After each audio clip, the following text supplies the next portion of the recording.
La noche del 15 de diciembre de 2014, en un campamento de trabajadores cerca de Valencia, algo despertó que nunca debió ser molestado. Hola amigos, soy Emilia. Lo que les voy a contar hoy cambió la vida de más de 300 trabajadores para siempre. Miguel Ángel trabajaba en una empresa de construcción internacional. El proyecto era enorme. Edificios comerciales en las afueras de Valencia. Para albergar a los trabajadores, la empresa construyó un campamento masivo, 9 edificios de 3 pisos cada uno, con techos de casi 30 metros de altura. Cada habitación albergaba entre 60 y 70 hombres, y había un salón comunal donde cabían más de 800 personas.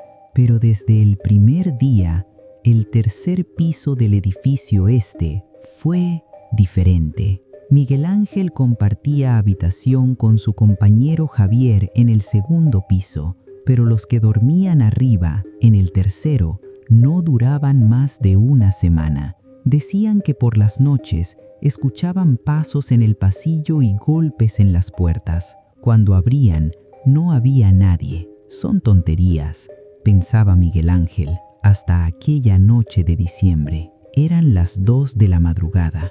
Javier se despertó gritando, empapado de sudor, temblando como una hoja. ¡Mil! Había alguien sentado en mi cama, vestido de negro, sin cara, sin rostro. Miguel Ángel encendió todas las luces. La habitación estaba vacía. Intentó calmarlo. Ha sido una pesadilla, tío. Tranquilo. Pero al día siguiente, 3 trabajadores más del tercer piso dijeron exactamente lo mismo. Misma descripción, misma hora, 2 de la madrugada. El supervisor convocó una reunión de emergencia y ordenó que nadie volviera a dormir en el tercer piso del edificio Pero el traslado no solucionó nada. Una semana después, Miguel Ángel y 6 compañeros estaban en el salón comunal tomando café. Eran las 11 de la noche. El lugar estaba casi vacío. Entonces lo escucharon. Thump, thump, thump. Pasos bajando por la escalera del tercer piso. Pasos pesados, lentos, deliberados. Todos se quedaron inmóviles. El sonido se acercaba y se detuvo justo frente a la puerta del salón. Silencio marcado. Miguel Ángel se levantó despacio y abrió la puerta. El pasillo estaba completamente vacío. «No hay nadie», dijo, intentando sonar tranquilo. Pero en ese instante, los pasos resonaron de nuevo, esta vez desde el segundo piso, más fuertes, más cerca. Uno de los trabajadores, un hombre mayor llamado Antonio, se puso de pie. Su rostro estaba pálido. Yo sé lo que pasa aquí. Antes de que construyeran este campamento, aquí había una ermita antigua del siglo XVII. La demolieron sin permiso. Debajo había una cripta, una tumba sellada, y el tercer piso se construyó exactamente sobre ella. Miguel Ángel sintió un escalofrío recorrerle la espalda. ¿Y qué podemos hacer? Necesitamos un sacerdote o alguien que pueda bendecir este lugar. La empresa se negó y calificó todo como superstición medieval. Entonces, tomaron una decisión. El viernes siguiente, Antonio llevó agua bendita y una Biblia. Subieron al tercer piso al amanecer y comenzaron a rezar. Todo parecía tranquilo, hasta que una puerta al final del pasillo se cerró de golpe. ¡Slam! Antonio siguió rezando, más fuerte. Desde dentro de la habitación cerrada se escuchó un llanto, el llanto desgarrador de una mujer. Miguel Ángel quiso correr, pero Antonio lo sujetó del brazo. «No te muevas, sigue rezando». El llanto se convirtió en un grito agudo desesperado que parecía atravesar las paredes. Antonio leyó la Biblia en voz alta sin detenerse. 10 minutos después, todo quedó en silencio. Antonio cerró la Biblia. Se acabó. Desde ese día, los incidentes disminuyeron, pero nunca desaparecieron por completo. Miguel Ángel dejó el campamento 6 meses después.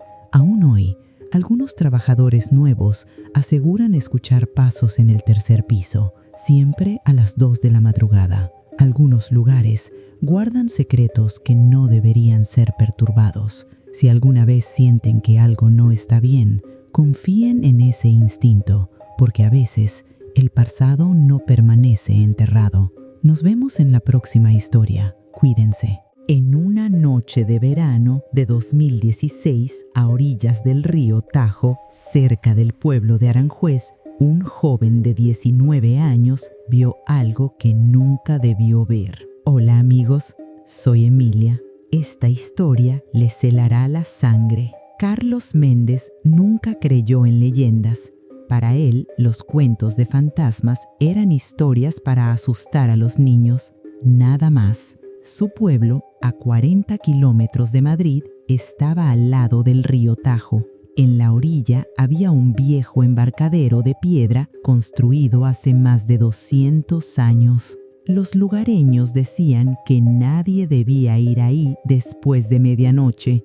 Ahí vive algo antiguo, algo que protege el río. Carlos se reía de esas historias hasta la noche del 23 de junio de 2016. Su amigo David lo desafió. Si eres tan valiente, vamos al embarcadero a medianoche a ver si aparece algo. Carlos aceptó sin dudarlo. A las 12 de la noche, los dos caminaron por el sendero junto al río. La luna llena iluminaba el camino.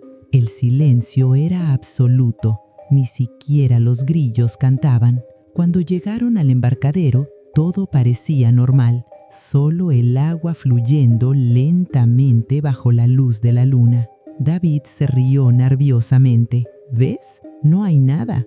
Pero Carlos había dejado de escucharlo. En medio del río, de pie sobre el agua como si fuera tierra sólida, había una figura, una mujer, vestida con un largo vestido blanco, de pie, inmóvil, con la cabeza inclinada hacia abajo. «David, ¿la ves?». David averó miró hacia donde señalaba. «¿Ver qué? No hay nada, tío». Carlos parpadeó. La mujer seguía ahí. Ahora levantó la cabeza y Carlos vio su rostro. No tenía ojos, solo 2 huecos negros y vacíos que parecían absorber la luz de la luna. «David, corre». David, al ver el terror en los ojos de Carlos, echó a correr sin hacer preguntas. Carlos intentó seguirlo, pero sentía como si sus piernas estuvieran hundidas en el suelo. La mujer comenzó a caminar hacia él, caminando sobre el agua, sin hacer ruido. Carlos cerró los ojos y comenzó a rezar cualquier oración que recordara. Padre Nuestro, Ave María, todo lo que su abuela le enseñaba. Cuando abrió los ojos, la mujer estaba solo a 3 metros de distancia. Entonces, con toda la fuerza que le quedaba, Carlos corrió sin mirar atrás, rezando en voz alta, tropezando, cayendo, levantándose, corriendo de nuevo. David lo encontró en el camino, sollozando, cubierto de sudor y barro. Al día siguiente, Carlos despertó con fiebre, 40 grados. Los médicos no encontraban ninguna causa. Antibióticos, virales, nada funcionaba. Su abuela, doña Teresa, al enterarse, fue directo a su habitación. «Fuiste al embarcadero, ¿verdad?». Carlos, débil, asintió. «Lo que viste es la guardiana, un espíritu que protege el río desde hace siglos. Los que la ven quedan marcados». La madre de Carlos, desesperada, preguntó: «¿Qué podemos hacer?». «Llamar al padre Esteban. Es el único que puede ayudar». 2 días después, el padre Esteban, un anciano sacerdote del pueblo, visitó a Carlos. Rezó sobre él durante 1 hora. Agua bendita, sal bendita, oraciones en latín. Y entonces sucedió algo que todos recordarían para siempre. Carlos abrió los ojos, pero su voz no era su voz. «¿Por qué me molestan después de tantos siglos?». El padre Esteban no se inmutó. ¿Quién eres, hija? Soy la guardiana de estas aguas. He protegido este río desde que los moros caminaban por estas tierras. Este muchacho me vio, me desafió. Él no sabía. Déjalo ir, es solo un niño. La entidad guardó silencio. Luego, con una risa fría, dijo: me iré, pero si vuelve al río después de la medianoche, será mío. El padre Esteban continuó rezando con más intensidad. Carlos gritó, un grito desgarrador, y luego se desmayó. Cuando despertó, la fiebre había desaparecido. Pero la historia no termina aquí. 6 meses después, en una noche de invierno, Carlos tuvo sed, mucha sed. Recordó que había una fuente pública cerca del río. Solo será un minuto, pensó. Salió de casa, eran las 12:30 de la madrugada. Mientras caminaba hacia la fuente, escuchó su nombre. Carlos, Carlos. Se detuvo en seco.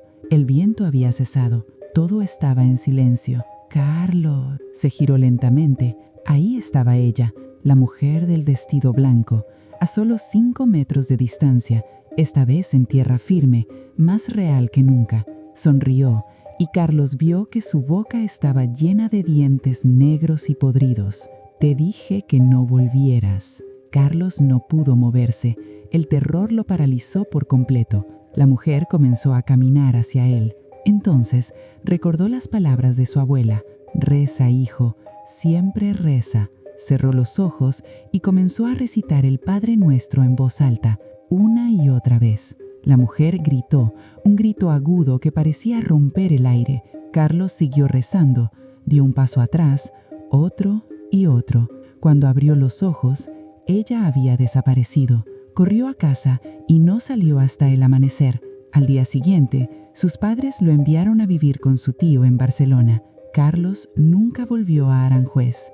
A veces, por la noche, cuando todo está en silencio, todavía escucha su voz, llamándolo, buscándolo. Hay lugares protegidos por fuerzas que no comprendemos y hay reglas que no deberíamos romper, porque algunas entidades nunca olvidan. Si alguna vez están cerca del río Tajo después de medianoche y escuchan su nombre, corran, no miren atrás, solo corran. En el ático polvoriento de una casa centenaria en Toledo, una joven de 16 años abrió algo que llevaba cerrado más de 100 años y liberó algo que nunca debió ser liberado. Hola amigos, soy Emilia. Esta historia les enseñará que algunas cajas deben permanecer cerradas para siempre. Lucía Morales vivía con su familia en una antigua casa en el casco histórico de Toledo. La casa había pertenecido a su familia durante generaciones. Su bisabuela, doña Inés, había vivido allí hasta su muerte en 2010, a los 96 años. Antes de morir, doña Inés le había dicho a su nieta, la madre de Lucía: en mi habitación hay un cofre de madera. Dentro hay un amuleto envuelto en tela negra. Nunca, jamás lo abras. Es lo único que nos ha protegido durante un siglo. Prométemelo. Su madre lo prometió y guardó el cofre sin tocarlo. Pero Lucía tenía 16 años y la curiosidad de los 16 años no entiende de promesas antiguas. Un sábado por la tarde, mientras sus padres habían salido, Lucía subió al ático. Encontró el cofre bajo una sábana vieja. Lo abrió. Dentro, envuelto en tela negra, había un pequeño objeto duro. Lucía lo tomó entre sus manos. Solo un vistazo, pensó. Comenzó a desenvolver la tela, capa tras capa. De repente, todas las luces del ático se apagaron. Lucía sintió un frío intenso, un frío que parecía venir de dentro de sus huesos. Asustada, envolvió rápidamente el amuleto y salió corriendo del ático. Pero el daño ya había sido hecho. Esa noche, Lucía no pudo dormir. Sentía que alguien la observaba desde la oscuridad de su habitación. Cada vez que cerraba los ojos, veía una sombra de pie junto a su cama. A las 3 de la madrugada despertó. La sombra estaba ahí, real, sólida, mirándola. Lucía intentó gritar, pero no salía sonido de su garganta. La sombra extendió una mano hacia ella. Lucía cerró los ojos con fuerza y comenzó a rezar en silencio. Cualquier cosa, todo lo que recordaba. Cuando abrió los ojos, La sombra había desaparecido. Al día siguiente, su madre notó algo extraño en su mirada. ¿Qué pasa, Lucía? Lucía, con lágrimas en los ojos, confesó: «Mamá, abrí el cofre». El rostro de su madre palideció. «¿Qué? Lo siento, solo quería ver». Su madre subió corriendo al ático, abrió el cofre. La tela negra estaba parcialmente desenvuelta. Bajó con el cofre en las manos, temblando. «Lucía, ¿sabes lo que has hecho?». Lucía negó con la cabeza, llorando. Su madre se sentó y le contó la historia que nunca quiso contar. Hace más de 100 años, nuestra familia estaba maldita.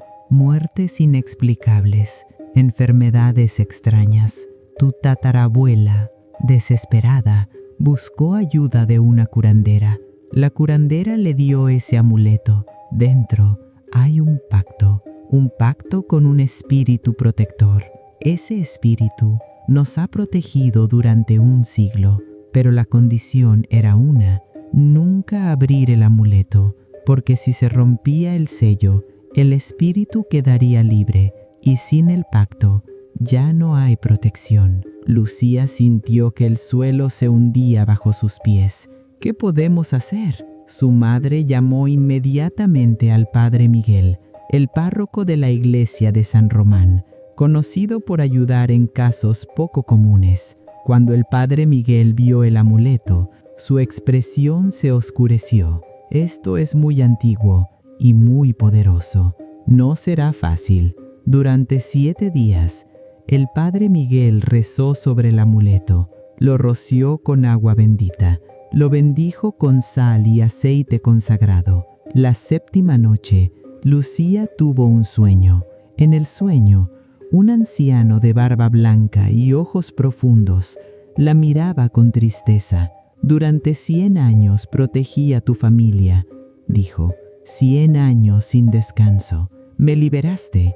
Ahora puedo partir, pero sin mí estarán solos». Lucía lloró. Lo siento mucho». El anciano sonrió con tristeza. «La curiosidad es parte de la juventud, pero algunas cosas están cerradas por una razón». Cuando Lucía despertó, el amuleto había desaparecido del altar. Simplemente se había ido, pero un mes después comenzaron los problemas. El hermano menor de Lucía enfermó, fiebre alta sin causa aparente. Una semana después, hubo un incendio en la cocina, pequeño, pero inexplicable. El padre de Lucía tuvo un accidente de coche. Nada grave, pero extraño. Los frenos fallaron sin razón. Una noche, Lucía encontró a su madre llorando. «Mamá, ¿podemos hacer otro amuleto? ¿Otro pacto?». Su madre negó la cabeza. «No, Lucía, no funciona así». «Entonces, ¿qué hacemos?». Su madre la abrazó. «Rezamos, nos cuidamos y confiamos en Dios. Es lo único que podemos hacer ahora». Con el tiempo, los incidentes disminuyeron. La vida volvió a cierta normalidad, pero Lucía nunca olvidó. Aprendió que hay fuerzas que no entendemos y que nuestros antepasados sabían cosas que nosotros hemos olvidado. Si alguien te dice, «No abras esto», por amor de Dios, no lo abras. La lección es clara. Respeten las advertencias de quienes vinieron antes, porque algunas puertas, una vez abiertas, no pueden volver a cerrarse. Si en su familia hay objetos antiguos con advertencias, respétenlas siempre. Nos vemos en la próxima historia. Cuídense mucho.